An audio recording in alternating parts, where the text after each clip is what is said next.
নমস্কার, আমি বন্দনা। আমার কিচেনে আপনাদের সবাইকে স্বাগত জানাই। আবারও এসে হাজির হয়েছি লাউর খোসা দিয়ে বরবটির একটি রেসিপি নিয়ে। আজ আমি তৈরি করব লাউর খোসা দিয়ে বরবটি ভাজা। এর জন্য আমি এখানে পরিমাণ মতো বরবটি টুকরো করে কেটে নিয়েছি আর পরিষ্কার করে ধুয়ে নিয়েছি। আর লাগছে লাউর খোসা। একটা মিডিয়াম সাইজের খোসা আমি কুচি করে কেটে নিয়েছি আর পরিষ্কার করে ধুয়ে নিয়েছি। তবে দেখে নেওয়া যাক আজকের এই রেসিপিটি।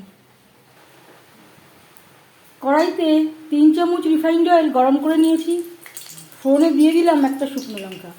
আমি রান্নাটা রিফাইন্ড অয়েলে করছি, আপনারা চাইলে যে কোনো কুকিং অয়েলে করতে পারেন।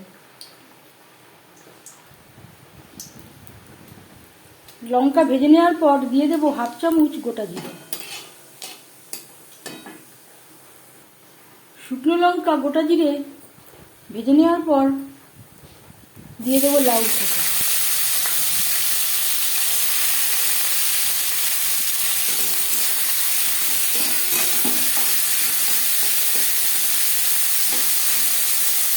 ফোড়নের সাথে লাউর খোসা বেশ ভালো করে মিক্স করে দেবো।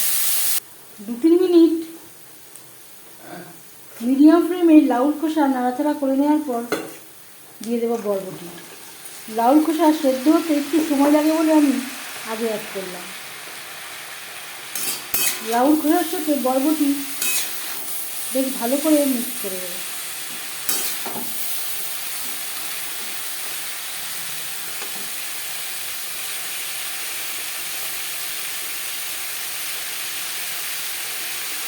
স্বাদ মতো লবণ।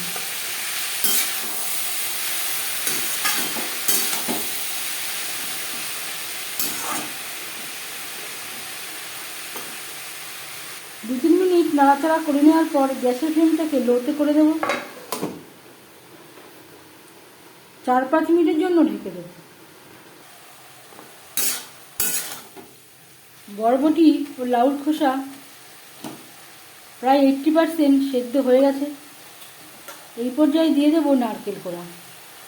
যেহেতু নিরামিষ ভাজা, বরবটিতে একটু নারকেলের ব্যবহার করলে স্বাদটা খুবই ভালো হয়। এখানে আমি একটা নারকেলের 3 ভাগের 1 ভাগ মতো ব্যবহার করলাম। নারকেল বরবটি ও লাউর খোসার সাথে বেশ ভালো করে মিক্স করে দেবো।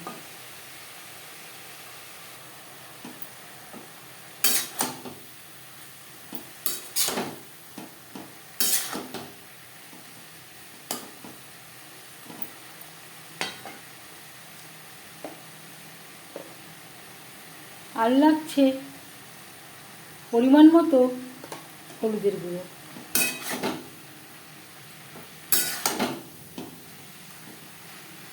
নারকেল আমি পরে অ্যাড করলাম, এই জন্য আগে অ্যাড করলে কড়াইতে লেগে যাওয়ার সম্ভাবনা থাকতে পারে, ভাজাটাও অত ভালো হতো না।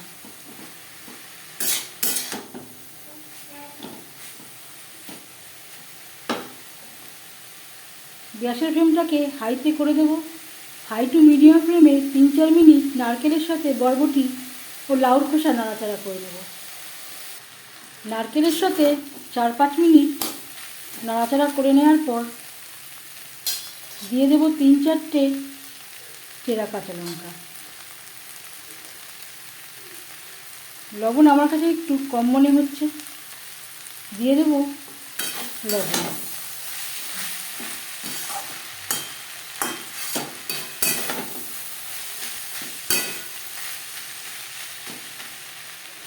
লবণ কাঁচা লঙ্কা বরবটির সাথে বেশ ভালো করে মিক্স করে দেবো।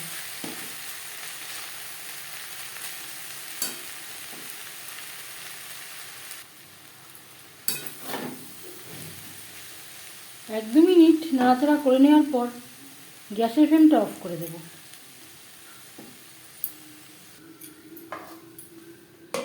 5 মিনিট থেকে স্ট্যান্ডিং টাইমে রাখব। মশলা ছাড়া নারকেল দিয়ে বরবটি ও লাউর খোসা ভাজা রেডি সার্ভ করার জন্য। এই রেসিপিটি কেমন লাগলো অবশ্যই জানাবেন কমেন্টের মাধ্যমে। যদি এই রেসিপিটি ভালো লেগে থাকে লাইক করবেন, শেয়ার করবেন, সাবস্ক্রাইব করবেন আমার চ্যানেলটিকে।